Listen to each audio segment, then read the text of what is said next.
Primeiramente, boa noite, irmãos. Boa noite a todos. Boa noite também aos ouvintes. Espero trazer a mensagem aqui, ser uma ferramenta na mão de Deus. E agradecer também pela semana que encerrou, a semana que iniciou.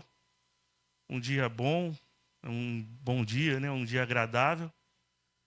Veio a chuva para dar uma refrescada. Tudo isso são bênçãos da mão de Deus. Deus sabe tudo, Deus sabe a hora certa de mandar chuva, de mandar o sol e de também nos ensinar às vezes e às vezes até também dar umas sacudidas na nossa vida para que a gente possa entender que Ele é o nosso Deus. Eu venho perguntar para vocês aqui primeiro, quem de vocês já fez uma oração para Deus e Deus respondeu?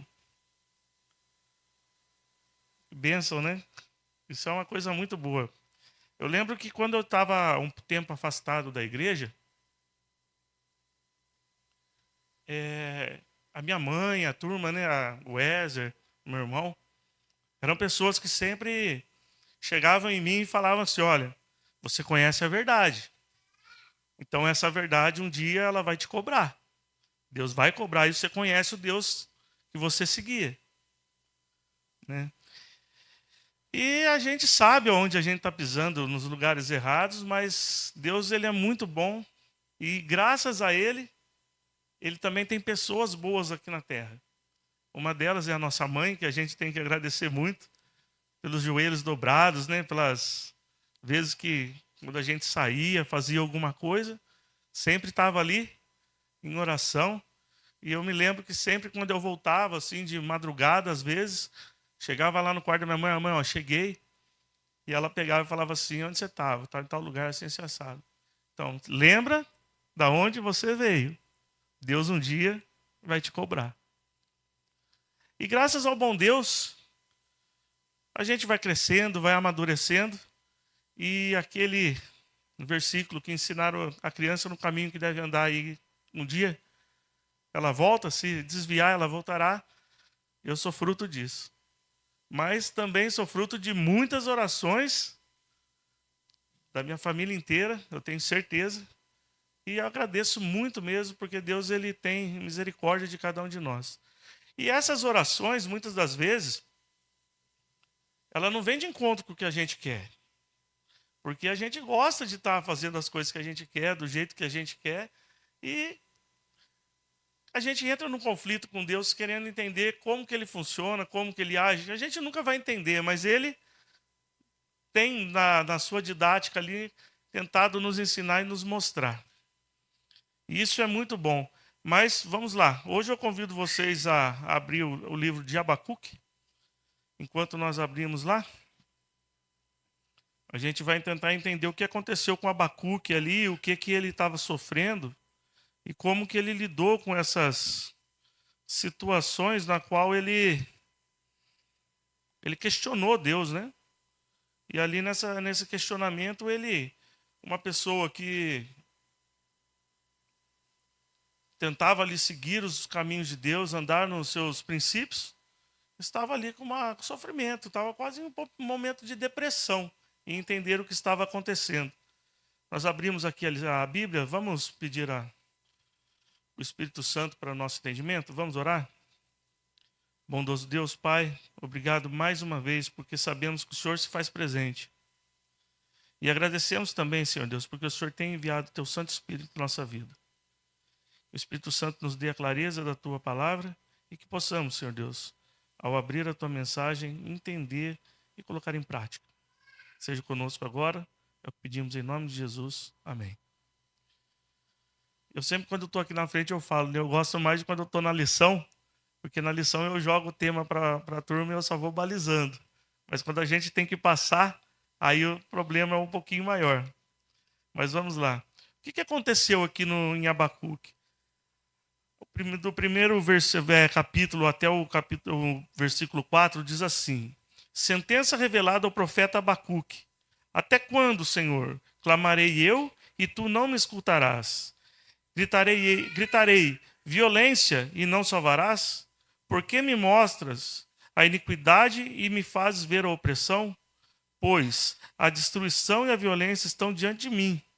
A contendas e o litígio se suscita. Por esta causa a lei se afrouxa e a justiça nunca se manifesta, porque o perverso cerca o justo e a justiça é torcida. Não colocando política em nada aí no meio, mas parece que está tudo igual, né? Parece que está tudo igual o que acontecia há 2.600 anos atrás, agora está do mesmo jeito.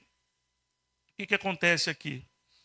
Abacuque ele estava vivendo num tempo em que Israel estava ali, Judá, né, estava apostatada. Era uma época em que o rei Joaquim governava, e esse rei Joaquim, o que acontece? Ele era lembrado por algumas coisas.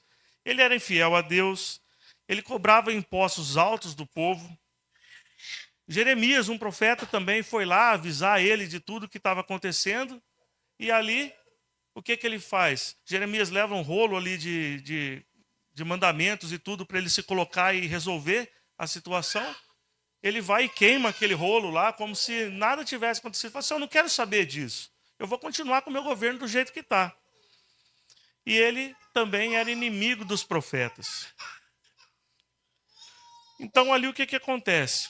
Imagina agora, Abacuque tentando ser justo num mundo que ao redor era só injustiça, mas o povo que era para ser o povo de Deus era o povo que estava mais apostatado e fazendo coisas erradas. E ele tentando ser certo, Josa. Complicado, né? Mas aí vem o quê? Vem Deus respondendo para ele alguma coisa. Vem aqui no capítulo, versículo 5, vamos lá. Até o versículo 11. Diz assim: Vede entre as nações e olhai, olhai, maravilhai-vos e desvanecei, porque realizo em vossos dias obra tal que vós não crereis quando for contada. Pois eis que suscito os caldeus, nação amarga e impetuosa, que marcham pela largura da terra para apoderar-se de moradas que não são suas. Eles são pavorosos e terríveis, e criam eles mesmos o seu direito e a sua dignidade. Os seus cavalos são mais ligeiros que os leopardos, mais ferozes do que os lobos ao anoitecer são os seus cavaleiros, que se espalham por toda parte. Sim, os seus cavaleiros chegam de longe, voam como águia que se precipita a devorar. Eles todos vêm para fazer violência, e o seu rosto suspira por seguir avante. Eles reúnem os cativos como areia. Eles escarnecem dos reis, os príncipes são objeto do seu riso. Riem-se de todas as fortalezas, porque, amontoando terra, as tomam. Então, passam como passa o vento e seguem. Fazem-se culpados esses cujo poder é o seu Deus. O que acontece ali? Abacuque ele faz o seguinte, ele questiona Deus. Não é errado questionar Deus. Nós temos que fazer isso, assim como às vezes nós fazemos com nossos pais e tudo mais. Por que está acontecendo? Por que está acontecendo assim? Deus ia responder, como um pai responde para um filho. E Deus ali ele responde, mas ele responde ele dá uma resposta que Abacuque não queria. O que acontece ali? Deus fala assim: olha, eu falei para vocês que se vocês andassem dos meus estatutos e as minhas leis, vamos lembrar lá em Deuteronômio, lá em Êxodo, quando eles saem do Egito, quando eles entram na terra de Canaã, Moisés lê ali o livro de Deuteronômio para eles, Josué lê para eles também, e fala assim: olha, escolham agora bênção ou maldição. Josué até fala, né, no final da sua jornada: eu e a minha casa serviremos ao Senhor. Se fosse assim, o povo em volta ao redor conheceria o nosso Deus. Mas o povo de Israel se apostatou e ali, ao invés deles serem exemplos, eles seguiram o exemplo do povo de fora, né? Então ali o que acontece? Deus admoestou o povo por muitas vezes. Quantos profetas, Isaías, Jeremias e vários outros, que eles chegaram ao ponto de ser ali ignorados, e Deus fala: eu vou pegar um povo pior do que vocês, e esse povo que é ímpio, que não me conhece, vai ser o povo que vai decretar a minha sentença sobre vocês. Abacuque ouve isso e aquilo ali dói o coração dele. E ele fica triste. Mas ele não deixou de adorar a Deus por aquilo, porque ele fazia parte daquele povo. E aí agora ele faz uma outra oração, uma intercessão como profeta ali para Deus. Ele faz assim, agora do versículo 12 até o 17. Não és tu desde a eternidade, ó Senhor meu Deus, ó meu santo. Não morreremos, ó Senhor, para executar juízo puseste aquele povo, tu, ó rocha, o fundaste para servir de disciplina. Tu és tão puro de olhos que não podes ver o mal, e a opressão não podes contemplar. Por quê? Pois toleras os que procedem perfidamente e te calas enquanto o perverso devora aquele que é mais justo do que ele? Por que fazes os homens como o peixe do mar, como os répteis, que não têm quem os governe? A todos levanta o inimigo com anzol e pesca-os de arrastão e os ajunta na sua rede varredora. Por isso ele se alegra e se regozija. Por isso oferece sacrifício à sua rede e queima incenso à sua varredora, porque elas enriqueceu a sua porção e tem gordura a sua comida. Acaso continuará por isso esvaziando a sua rede e matando sem piedade os povos? Ali o que acontece? Abacuque ele pergunta para Deus: Deus, o Senhor é um Deus tão puro, um Deus tão certo com a justiça, tão justo nos seus caminhos e nos seus mandamentos, que agora o Senhor levanta um povo tão ruim, um povo tão perverso, que aqui quando Abacuque fala gritar-te-ei violência, na tradução do hebraico, violência quer dizer Hamas. E esse Hamas ali diz violência seguida de derramamento de sangue. Então o povo de Deus estava fazendo a mesma coisa que o povo lá fora. Eles estavam se matando, estavam se prostituindo, estavam fazendo idolatria, mas falavam que era o povo de Deus. E Deus fala assim, aí ele pergunta aqui, ele fala assim, por isso, deixa eu achar aqui. Ele pergunta aqui por que Deus vai fazer isso, se o outro lá é mais perverso. Mas eles não olham para dentro do povo dele o quanto de perversidade o povo estava cometendo. E o que acontece com isso? Deus ali, Abacuque, ele faz uma coisa interessante. Ele questiona Deus mais uma vez e ele fala, por-me-ei na minha torre de vigia, colocar-me-ei sobre a fortaleza e vigiarei para ver o que Deus me dirá e que a resposta eu terei à minha queixa. Ali o que acontece? Uma coisa interessante, irmãos, que às vezes deve acontecer na nossa vida. Às vezes nós estamos vivendo momentos bons e esquecemos de Deus. Normalmente, quando a gente queixa Deus, é porque alguma coisa está errada na nossa vida, ou então a gente está fazendo alguma coisa que Deus não quer. O que vai acontecer aí? Normalmente a gente vai chegar, vai se pôr de joelho, vai perguntar o porquê. Muita gente hoje fala assim, não pergunte o porquê, pergunte o para quê que Deus está fazendo aquilo. Mas nós humanos perguntamos o porquê. Sabemos que temos as dificuldades, Deus sabe de tudo isso, mas Ele quer saber do nosso coração o porquê. Então ali, esse colocar-me-ei na minha torre de vigia, significava ali para Abacuque, eu vou questionar a Deus. Eu vou fazer o que eu posso fazer, mas a resposta vem dele. E a resposta que vier vai ser a melhor resposta que eu tenho, porque ele sabe os melhores caminhos para mim. Então ali ele se cala, ele fica quieto, porque ele sabe que aquela sentença virá. E aquela sentença vai vir tanto para o povo que apostatou, quanto para o povo que segue a Deus. E o Senhor ali no versículo 2 do capítulo 2 diz assim, respondeu-me o Senhor e disse, escreve a visão, grava-a sobre tábuas, para que eu possa ler, para que possa ler até quem passe correndo, porque a visão ainda está para cumprir-se no tempo determinado. Mas se apressa para o fim e não falhará. Se tardar, espera-o, porque certamente virá e não tardará.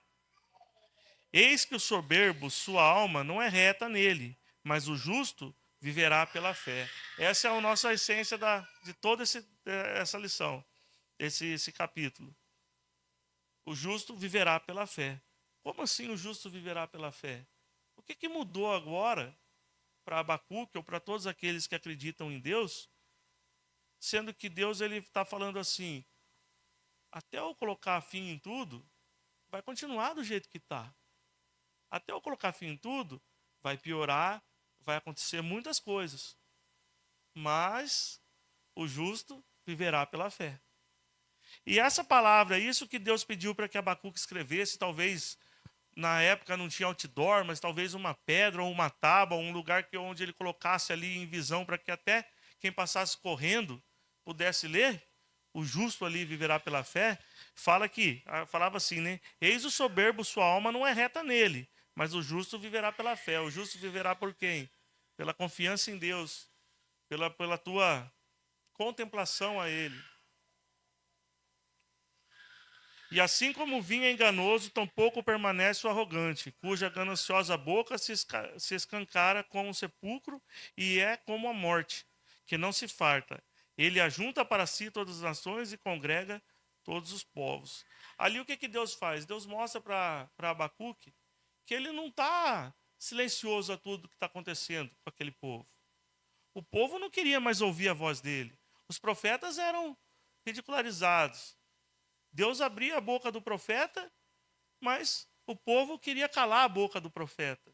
Eles não queriam ouvir a voz de Deus. E mesmo assim, o que Deus faz? Como um pai educado.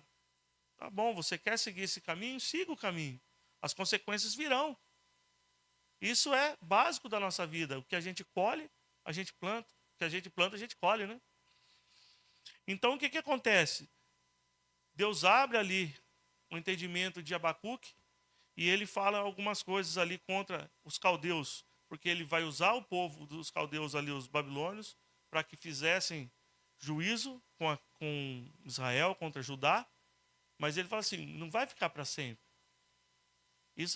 Eu vou cobrar isso de vocês. Assim como lá em Êxodo, quando o faraó pede para matar todos os filhos, os primogênitos ali, os filhos dos hebreus, para que não tivesse uma população muito grande, naquela praga da morte dos primogênitos, Deus cobrou cada filho que foi morto ali, inocentemente. Deus cobrou. Deus é justiça.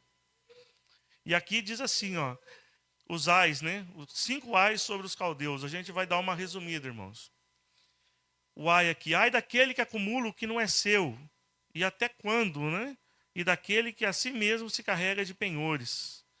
Mas o segundo ai daquele que ajunta em sua casa bens mal adquiridos. Ai daquele que edifica a cidade com sangue e se fundamenta com a iniquidade.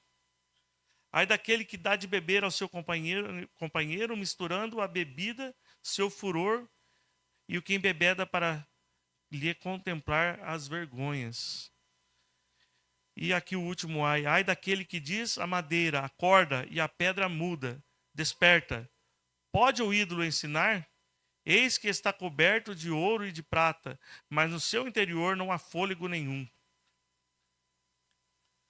O Senhor, porém, está em seu santo templo, cale-se diante dele toda a terra.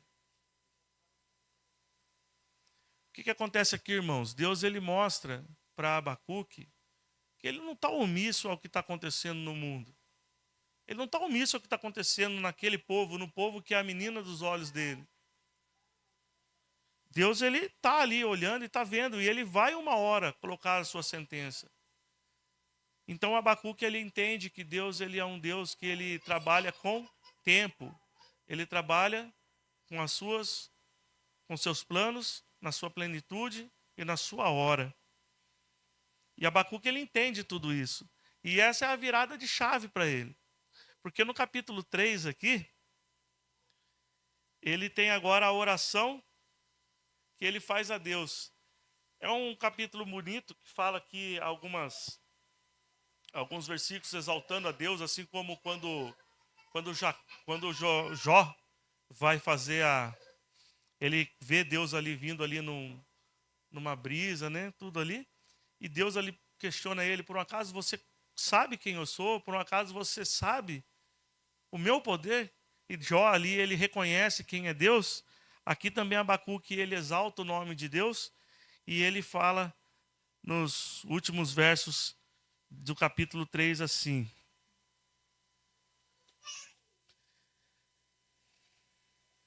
A partir do versículo 17, o capítulo 3, versículo 17. Ainda que a figueira não floresça, nem haja fruto na vide, e o produto da oliveira minta, e os campos não produzam mantimento, as ovelhas sejam arrebatadas do aprisco, e nos currais não haja gado. Todavia eu me alegro no Senhor, exulto no Deus da minha salvação. O Senhor é o Deus da minha fortaleza, e faz os meus pés como os da corça, e me faz andar altaneiramente. E o que acontece aqui? A virada da chave para Abacuque. Por mais que ele tivesse adversidade, por mais que ele tivesse vendo tudo que estava acontecendo no mundo e com o povo dele, aquela palavra, o justo viverá pela fé, talvez tenha servido para Daniel, para Sadraque, Mesaque e Abednego, quando eles viram o povo da Babilônia indo ali arrastando todo aquele povo, como ele diz ali, com rede, levando todos cativos. Para Daniel, para Sadraque, Mesaque e Abednego, aquela frase, o justo viverá pela fé, serviu para eles também. E eles decidiram ser fiéis. Aonde? Não num povo apostatado, mas no povo da Babilônia, que não adorava a Deus, que tinha tudo para deturpar a fé deles, mas eles ali decidiram ser fiéis a Deus. E a Bíblia mostra o quanto Deus foi fiel e honrou a fidelidade deles.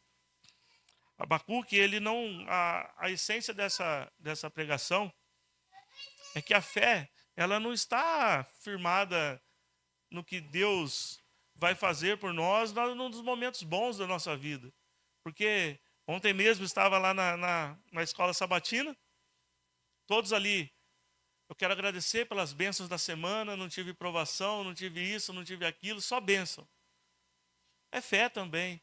Mas quando nós estamos precisando e quando Deus fortalece a nossa fé nas nossas provações, essa fé é verdadeira, essa fé que faz a gente não vacilar no nosso dia a dia. Abacuque, ele entendeu. Assim como Jesus também, assim como Elias. Quantas vezes Elias ali falou com oração de fé, 3 anos e meio sem chover, e Deus ouviu. Fogo do céu desceu com a oração que ele pediu. Essas foram orações que Deus respondeu. Mas Jesus também pediu para o Pai, para que afastasse dele o cálice, que eles não estavam suportando. Por que o Pai não ouviu? Na verdade, o Pai ouviu.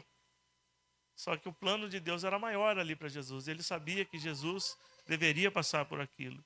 Talvez a nossa oração, Deus não responde, parece que está em silêncio. Mas espere, porque Deus, um dia, ele pode responder e responder aquilo que às vezes nós não queremos, mas a vontade dele é sempre melhor e maior para nós. Sabe, irmãos, recentemente, né, eu vim a ser pai, e a gente fica preocupado com o dia de amanhã. Às vezes as preocupações, né, do mundo, como está. A gente tem os nossos anseios, as nossas preocupações. A Jéssica está aí, ela sabe quanto que a gente conversa sobre isso. E talvez o mundo, não sei quanto tempo dure ainda, sabe, Josi? A gente não sabe disso. Se soubesse, a gente viveria diferente, né? Para alguns, Deus deu a oportunidade, assim como Balaão, Enoque, de ver o futuro. Balaão não quis aceitar o futuro, né? Se apostatou. Enoque não, aceitou aquele futuro lindo e está com Deus no céu. Nós temos a Bíblia que mostra o que vai acontecer e nós não sabemos essas datas, só Deus sabe. Mas mesmo assim, 2.600 anos atrás, tinha gente que estava preocupado com o amanhã. E nós também ficamos preocupados com o dia de amanhã. Isso faz parte da nossa vida. Mas mesmo assim, se nós não tivermos fé e esperança, para que nós estamos vivendo?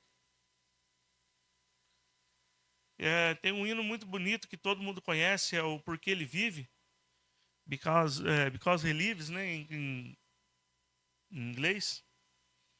Ali, esse hino ele foi feito por... Deixa eu só achar aqui. Ele foi feito por duas pessoas, né?